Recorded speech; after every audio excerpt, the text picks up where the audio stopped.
let's set the scene. The year is 2022.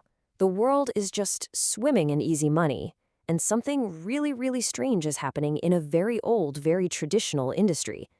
An asset class that was once the quiet domain of connoisseurs suddenly becomes the hottest ticket in town. And no, we're not talking about crypto, we're not talking about stocks, or even real estate. We're talking about stainless steel, and more specifically, stainless steel watches. $250,000. What do you think that gets you? A down payment on a pretty nice house? A new supercar? Well, in May of 2022, that was the going rate for this watch. A simple, steel, three-hand sports watch with a date. A Patek Philippe Nautilus, reference 5711. Now, its retail price, if you could even begin to dream of getting one from a boutique, was about $35,000. This wasn't some fluke. This was the absolute peak of a mountain built on pure, unadulterated hype. A full-blown mania had taken over the market. You could feel it in the air. This quote wasn't some wild claim from a fringe speculator. This was the mainstream belief. The atmosphere was absolutely electric. Collectors who had bought these pieces years ago just for the love of the craft were suddenly, almost accidentally, sitting on small fortunes. And of course, newcomers, smelling a massive opportunity, were flooding in, treating these little mechanical marvels like they were hot tech IPOs. It was a gold rush, plain and simple, and it really felt like gravity itself had just been turned off. The only direction was up. And that's the story we're diving into today, because every single gold rush eventually ends. Every bubble, no matter how beautiful or how iridescent, eventually pops. So what happens when the ticking that's been driving everyone wild finally stops? Well, to understand that, we have to meet the main characters at the very heart of this financial drama.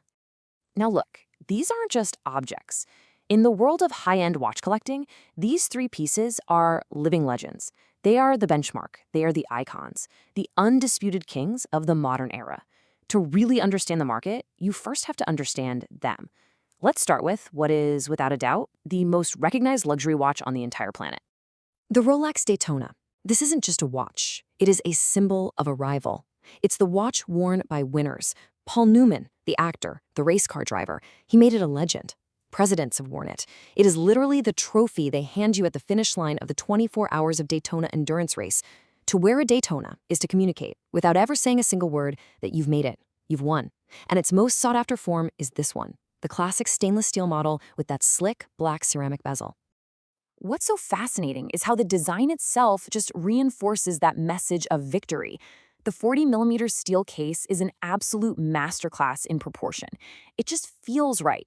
The bezel isn't printed. It's a single monolithic piece of incredibly tough black ceramic, and the numbers are coated in actual platinum. But the real magic for me is the dial. It's a study in perfect symmetrical balance. Of course, its status as the hardest watch in the world to actually buy from a store is what truly fueled its legend and sent its value into the stratosphere.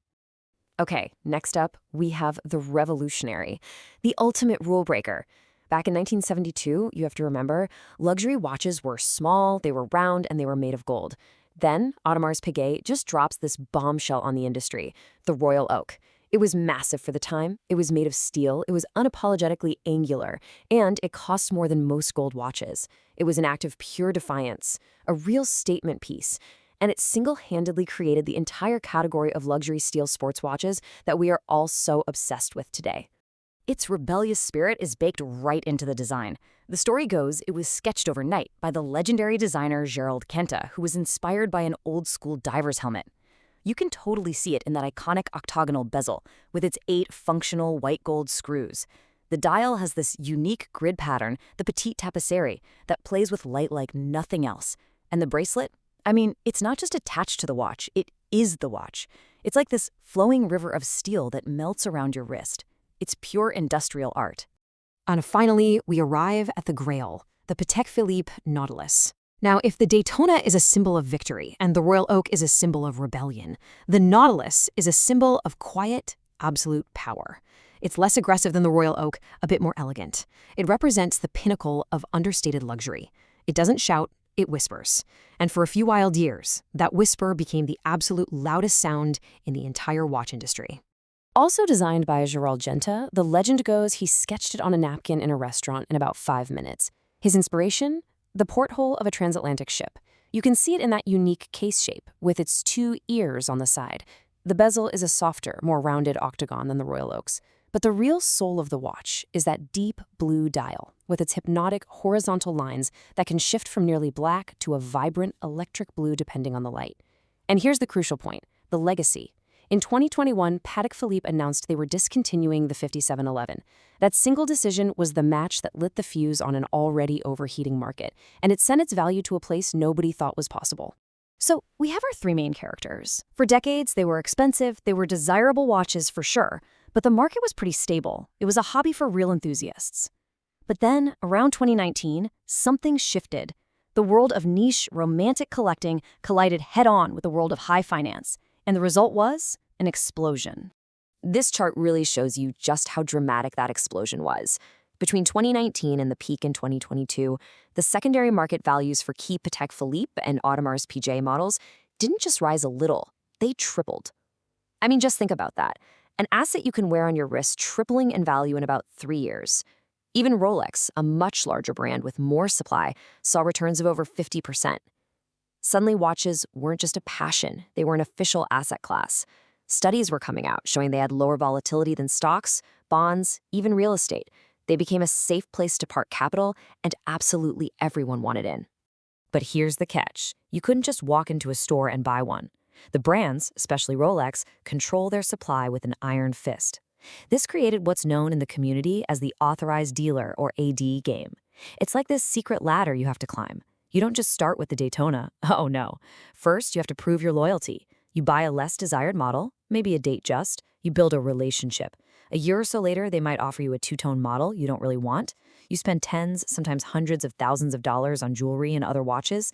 And only then, after all that, you might earn the privilege of paying retail for a steel Daytona, which you could immediately walk outside and sell for double or triple the price.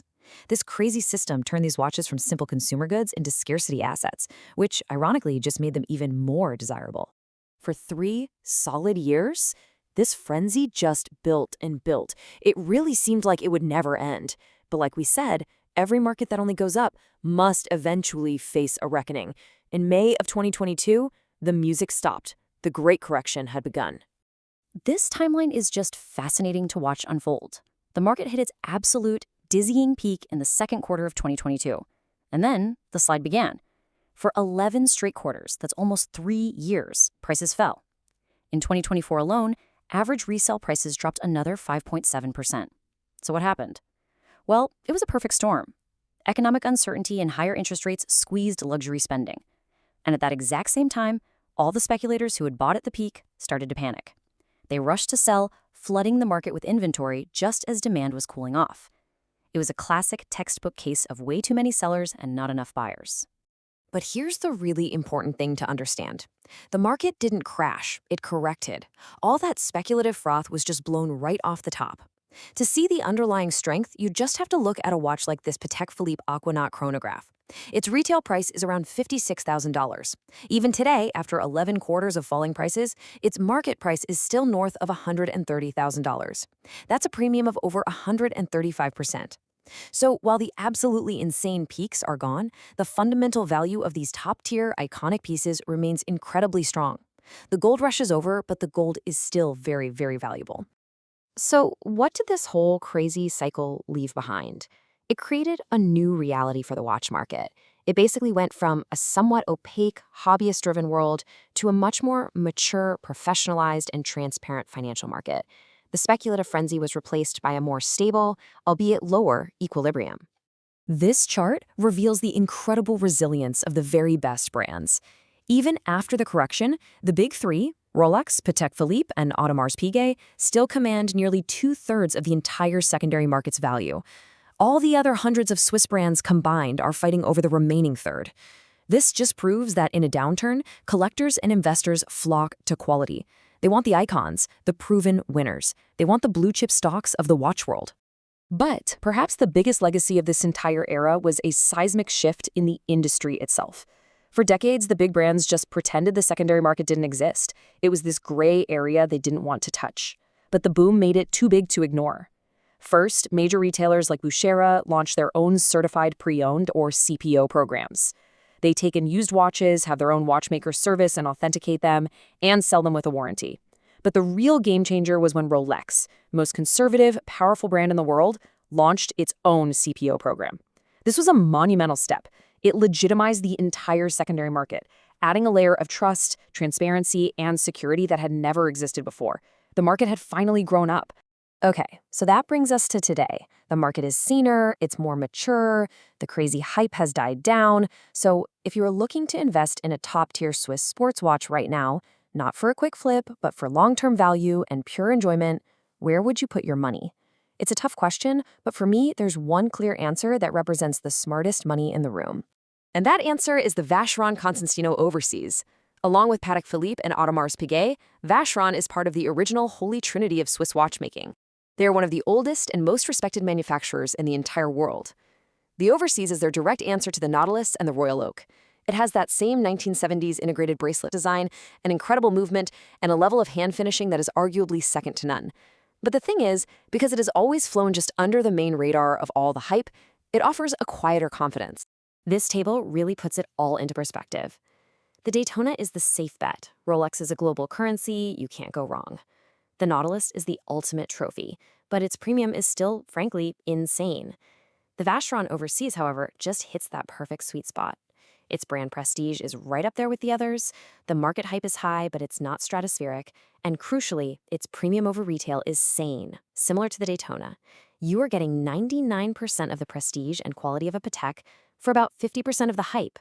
In today's market, that makes it the connoisseur's choice. It's the true insider's pick, it's the smart money. But hey, that's just my take. After seeing this incredible story of boom and correction, which of these iconic watches would you choose? The victorious Daytona, the rebellious Royal Oak, the untouchable Grail Nautilus, or the smart money Overseas? I would love to know your pick. Let me know in the comments. The story of the Great Watch Reset really shows us how passion, scarcity, and finance can collide to create a true cultural phenomenon. But what truly gives a watch its value in the long run is often its story. Just look at Paul Newman's personal Rolex Daytona, a standard watch that sold for nearly $18 million simply because of the man who wore it. That's the real power of provenance.